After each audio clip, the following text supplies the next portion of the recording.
Hello. आजचा दिवस start झालाय. आज शनिवार आहे. आरामात आमचा दिवस चाललाय. संकल्प ऍक्च्युली जुन्या ऑफिसला गेलाय आणि तिथलं सगळं साफ करून आज त्यांच्या हातात चावी द्यायची आम्हाला. त्यामुळे मग संकल्प बोलला मी तू नको येऊस, मी जाऊन येतो पटकन. आणि तिथलं जर ऍक्च्युली कचरा वगैरे सगळं टाकून द्यायचा होता, त्यामुळे मग तो जाऊन येतोय.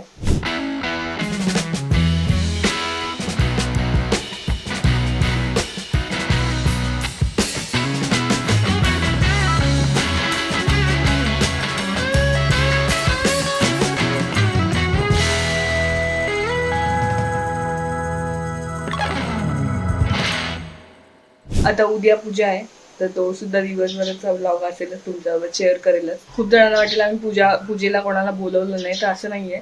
आम्ही म्हणून सेपरेट आपला कार्यक्रम ठेवला, कारण म्हणजे आपल्याला सगळ्यांना नीट भेटता येईल.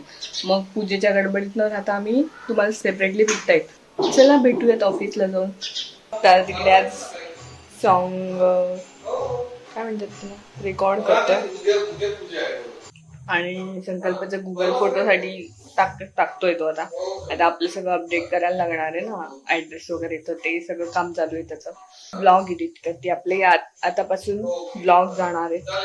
दादाचा ऍक्च्युली हे जुना गल्ला आहे, तर उद्या पूजा आहे आपल्या ऑफिसमध्ये, तर त्यामुळे मग मी हा गल्ला दादाला आता विचारलं. दादा तिकडे ऍक्च्युली रेकॉर्डिंग चालू आहे, तर मी आता फोडते आणि तिथे बघते.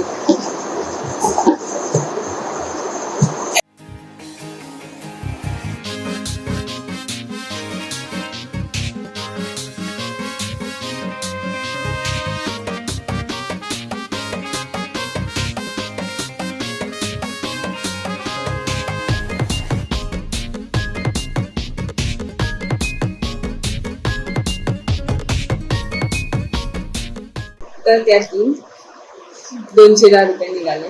असं देवताच्या पूजेसाठी उपयोग करायचा. दादाने एवढे साठवलेत आणि ते उपयोगाला येणार पूजेसाठी ते पण स्पेशल. तर आता ते कसं तरी ठेवायला लागतील मला परत. त्या संध्याकाळची वेळ, संकल्प कॉलवर आहे, गुरुजींशी बोलतोय किती पर्यंत येणार आहे वगैरे. उद्या ते आय थिंक 8 पर्यंत येणार, 6 वाजता निघू. वाव, मस्त भरलंय झाड. हेच जास्त सगळीकडे आहे ना संध्याकाळची. ऍक्च्युली आमच्या या रोडला खूप ट्रॅफिक आहे, जाम ट्रॅफिक आहे. आम्ही दोघं पुन्हा एकदा तेजूच्या कॅफेत आलो.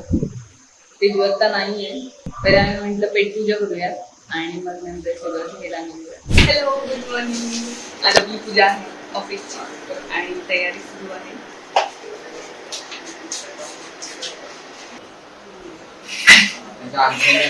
थोडीशी अशी म्हणजे तिला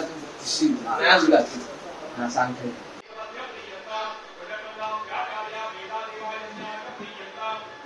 सर्वात् ग्रामदेवता प्रियतां, सर्वात् कुलदेवता प्रियतां, सर्वात् वास्तुदेवता प्रियतां, शिवा आपसंतो, शिवार्पसंतो.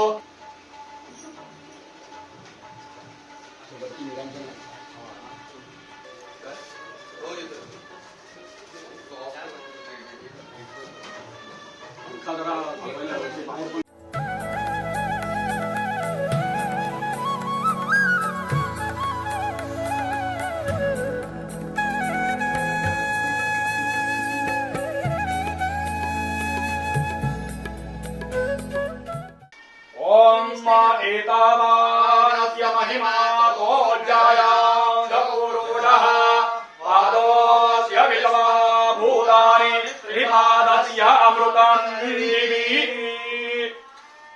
ओम श्रियेदापश्रियानिरीराय त्र्यम्बयो दधिप्रुभ्यो ददाति. त्र्यम्बधानायन भवन्ति सत्या स्वामितामितद्रौ श्रिया अमृते सत्ये प्रतिष्ठिता. ग्रहा वै प्रतिष्ठातोक्तं तत्प्रतिष्ठिततमया वाटाढौ स्तव्यं तस्माद्यद्रपशून्नवते. ग्रहाणे वै नानाजिगमिषति. ग्रहा वै पशूनां प्रतिष्ठा.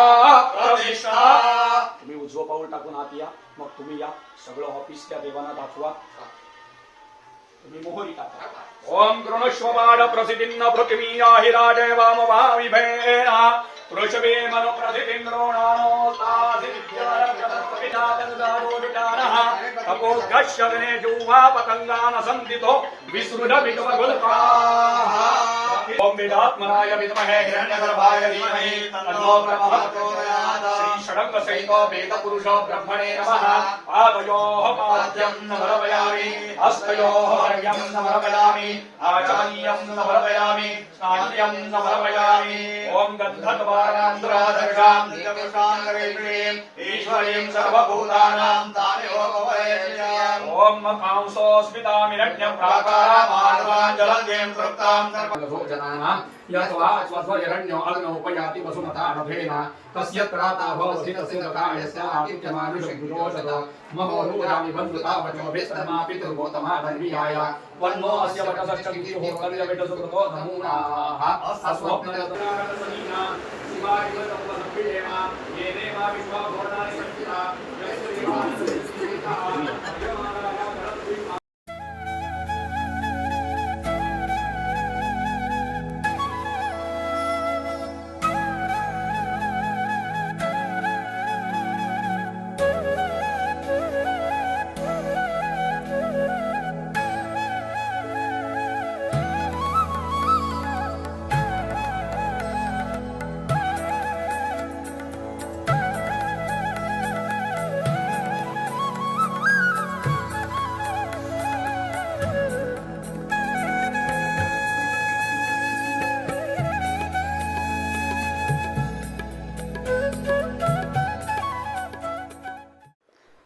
आम्ही आपल्या ऑफिसची उदक शांत केली, त्यामुळे मग उदक शांत आणि वास्तुशांत यामध्ये जरा फरक आहे.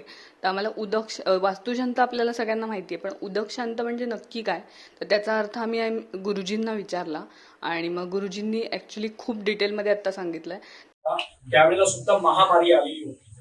त्यावेळेला ती महामारी जाण्याकरता म्हणून एक उदक शांतीचं त्यांच्या कुलपुरोहिताने अनुष्ठान केलं आणि ते पाणी सगळ्या राज्यामध्ये शिंपण्यात दिलं.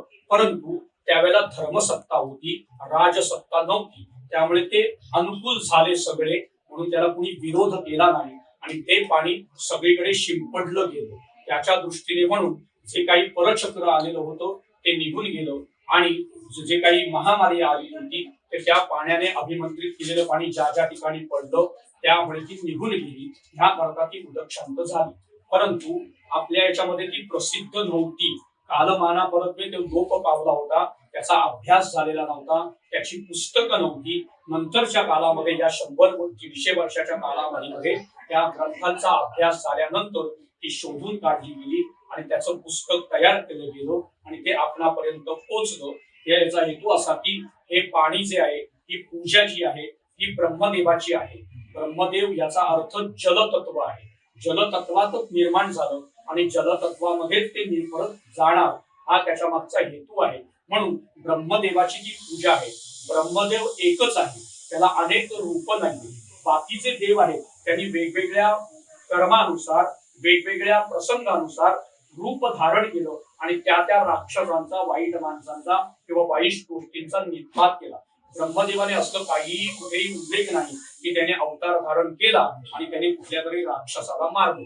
तो फक्त काय करतो की कुठलाही माणूस असेल, कुठलाही राक्षस असेल, कुठलाही प्राणी असेल, तपश्चर्या केल्यानंतर तथास्तु म्हणण्याचं काम करतो. त्याच्या व्यतिरिक्त बाकी काहीही करत नाही. कारण तो ज्या वेळेला तथास्तु म्हणतो त्यावेळेला त्याला एखादा राक्षस असतो, तो अमरत्व मागून घेतो, मला अमर कर. परंतु तथास्तु म्हणतो त्यावेळेला त्याच्या मरणाची व्यवस्था आधीच त्याने केलेली असते. त्याच्या माध्यमातून विष्णू म्हणा, शंकर म्हणा, इंद्र म्हणा, कोणतरी असे गणपती म्हणा किंवा असे काही देव असतात, ते अवतार धारण करतात आणि ते अवतार धारण केल्यानंतर त्यांचा निपात करतात.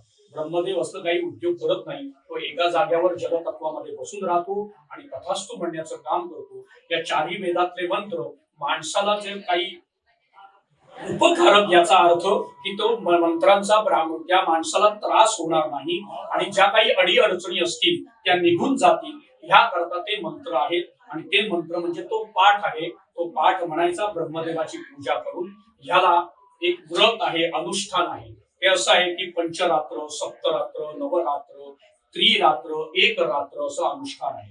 परंतु हे करताना संध्याकाळच्या वेळेला त्या ब्रह्मदेवाची स्थापना करायची, त्याची पूजा करायची, उदक शांतीचा पाठ म्हणायचा, थांबायचं, ते तसंच राहणार. दुसऱ्या दिवशी परत संध्याकाळी सगळा निर्माल्य काढायचा, त्याची परत पूजा करायची, पाठ करायचा. असं 3 रात्र म्हणा, नवरात्र आपण जसं करतो तसं आहे. परंतु त्या प्रचलित कालामध्ये ते शक्य होत नाही. म्हणून एकदाच पाठ करून म्हणण्याची पद्धत आली आणि ती संध्याकाळच्या वेळेत न होता सकाळच्या वेळेमध्ये आली. असे काही बदल थोडेसे कालमाना परत आधुनिक काळानुसार ते केले गेले.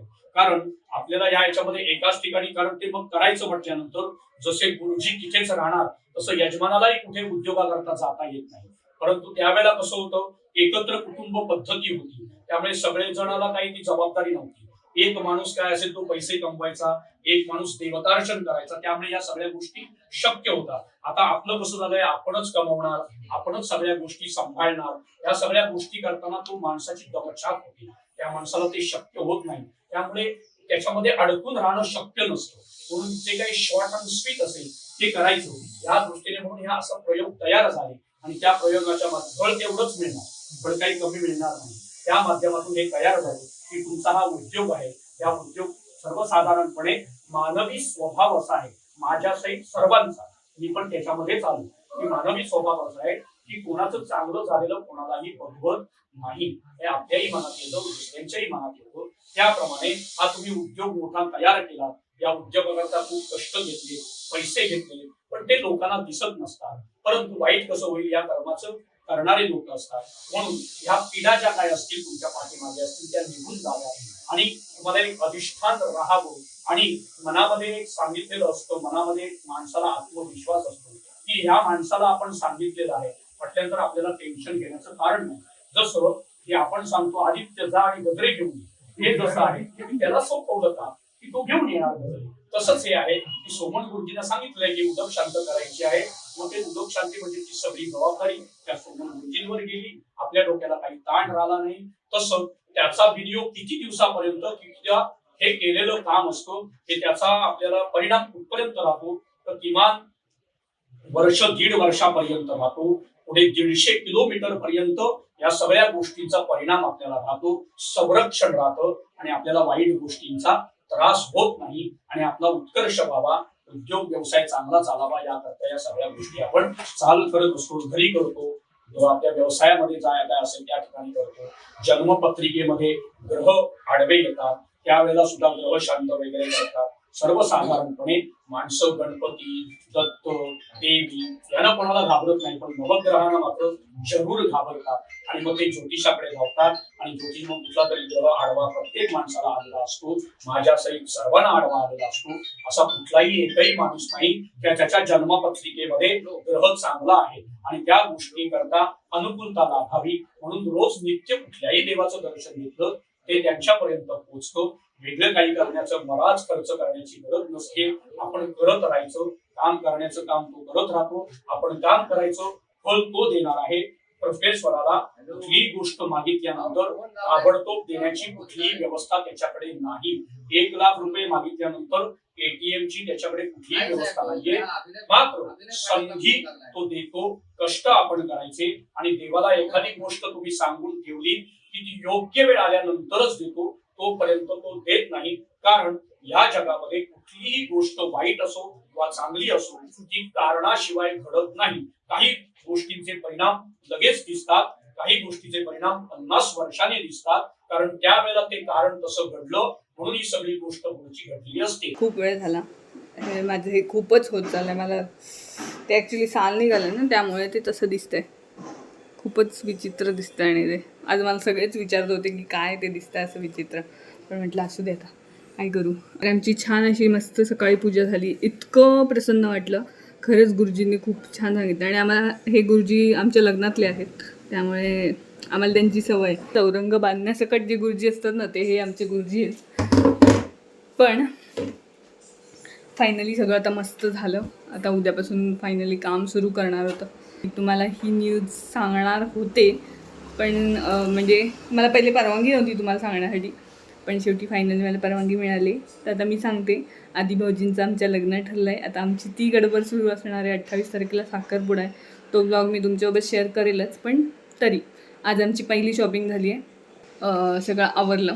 आता उद्यापासून खरंच आमचं काम सुरू होणार आहे. संकल्प हे सगळे आमचं दुपारी ॲक्च्युली जेवण झालं आणि आता संकल्पाला खूप झोप आली, कारण जेवण अंगावर आलं, गोड पण आमचं जास्त त्यामुळं संकल्प झोपला. सगळीजणच झोपले. मी आत्ता ॲक्च्युली बसलेली त्यामुळे म्हटलं जाऊ दे व्हिडिओ तरी करते, कारण आपल्या ब्लॉगसाठी पाहिजे ना. तर असा आमचा छान दिवस गेला. आता मी आता असंही डेली ब्लॉग सुरू केला आहे, त्यामुळे तुम्हाला दररोज आमच्यासोबत काय काय चाललं आहे अपडेट कळतच राहतील. तर हा ब्लॉग पूर्ण बघितलात त्यामुळे थँक्यू सो मच. चॅनलला सबस्क्राईब करा आठवणीने. हा मी ब्लॉग आता इथे संपवते, तर भेटू उद्याच्या ब्लॉगमध्ये. Okay, bye.